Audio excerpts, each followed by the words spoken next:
Blessings to you, our friends. We are the Ancestral Medicine Women, healing from the past for the present and the future.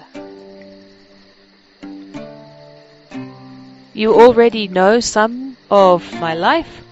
In the tradition that I come from, it is seen quite early on whether you have the shaman quality or not. So from a very young age, this is your path. This was normal, not just for shaman, but for everybody. Everybody from a young age was seen, their capabilities were seen, and these were harnessed and developed. This was for survival. There were some things that everybody had to do, but there were some things that people specialized in, if you like. For me, this is what I specialized in. So the initiation was different then as well, because not different, but more individual. So it was not some ceremony where you would sit down around a fire and people would drum or sing or dance, and then you would be asked to rise and walk into this. It was not like that. It was not like some ordination in the church of the priest. It was not like that. It was a very individual thing, and it happened when you were ready for it to happen, not before. So you might, for me, the way it happened was that we were traveling from one place to another place, and I did not become unwell, but now you could say that I went into some sort of trance. For you, for now, it would be like a coma, a similar sort of thing that I could not be roused from. And it was a time when I was beginning my menses.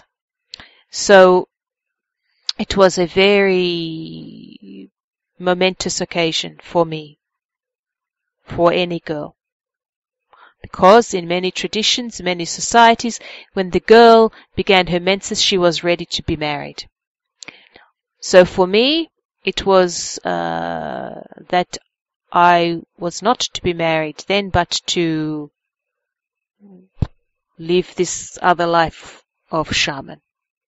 Then, to begin then, not to be married. We were not married as you are married, but this is a term that you will understand. So this was when I was beginning the menses. And also it is as if we did not measure age. It was measured in this way. You are beginning your menses, therefore you are this new phase of your life. You are something else now. And so the initiation, as you say, was very personal, very individual. And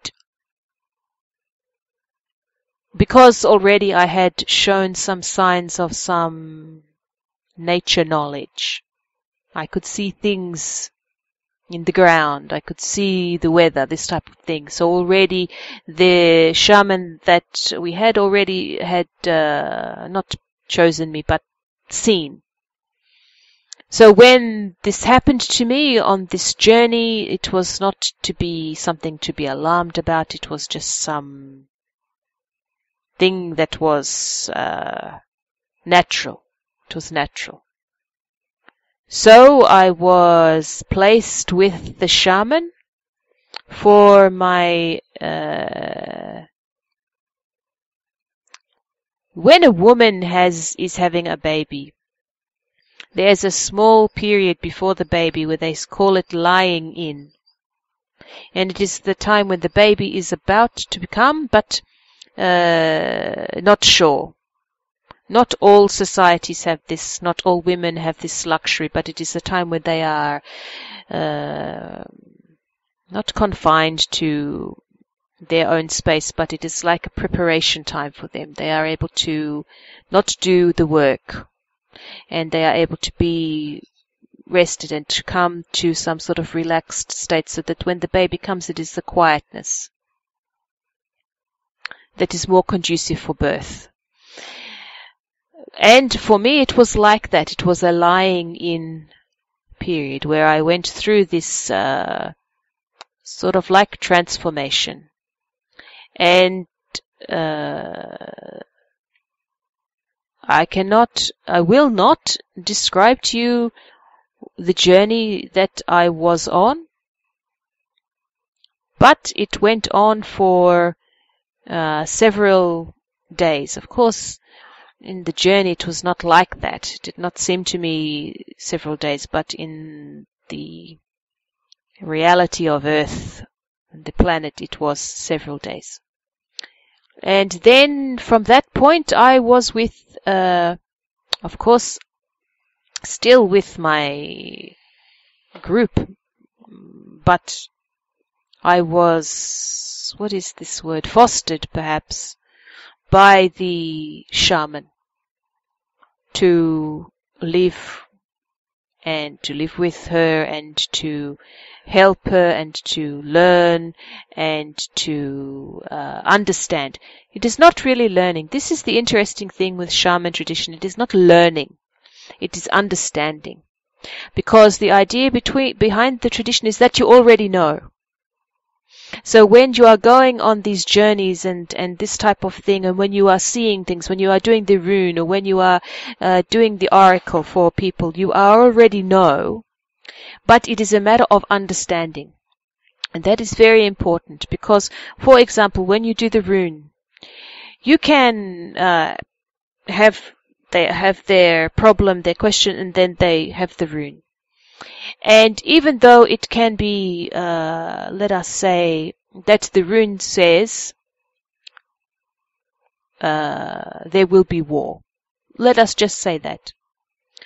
But it is important to understand what that means.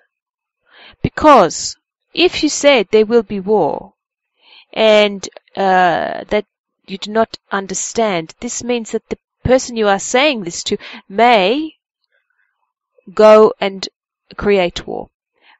And then this is like the wrong thing, because then they will lose. But maybe the war is going to come to them, which means that if you understand that, then they can prepare, they can be ready, they can get their food, they can make their protection, so that if war does come to them, they can be ready. And this may mean that they do not lose. You see, it is a matter of understanding, not just seeing what there is, what is, but understanding what that means. That is what it is about shaman tradition. Anybody can see, but to understand what they see. This is the important thing.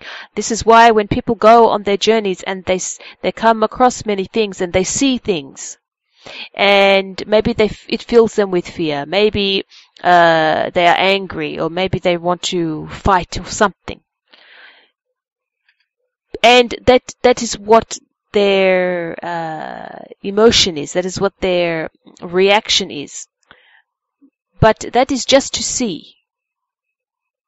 But to understand why, or what, or who, that is the important part. And that is what,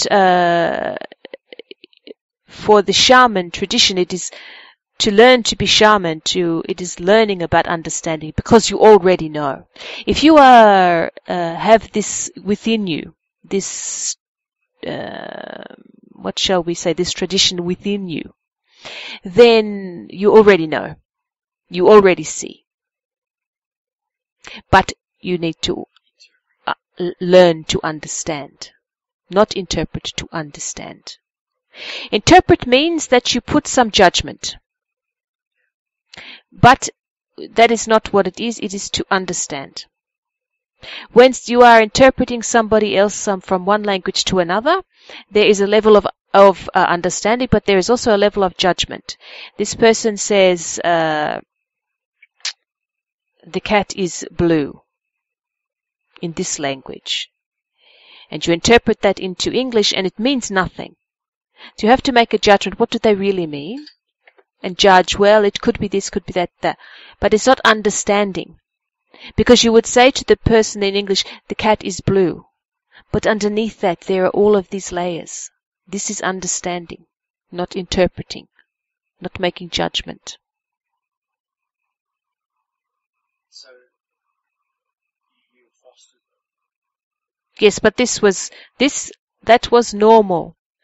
Because for some people, they follow in the tradition of their family, whatever this might be. Even in the nomadic group, there was, as we say, certain things that everybody had to do. But there were some things that were, sometimes they were very good at hunting. But they were not good at making the housing. But other people would be very good at making the housing and preparing the skins for the shelters and things like that. But they were no good at hunting. Male, female, does not matter. So, but most people would follow in then the tradition of their own family, because this was considered where you were strong, because it was in your family.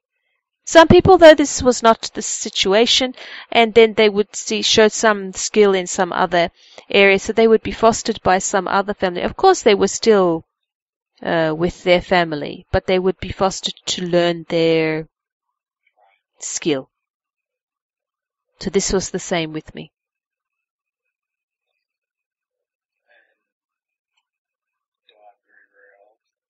Yes, I was. But again, yes, I was old even for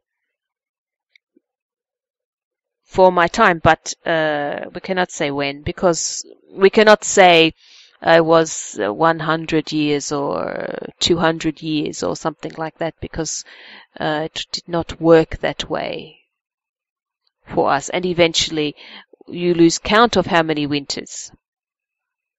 It's no longer important, especially when there are people that you have known all of your life and they are dying, and then their children also are dying because they have come to their time. And so you do not begin to, it's not important to count how many winters or summers that you have had.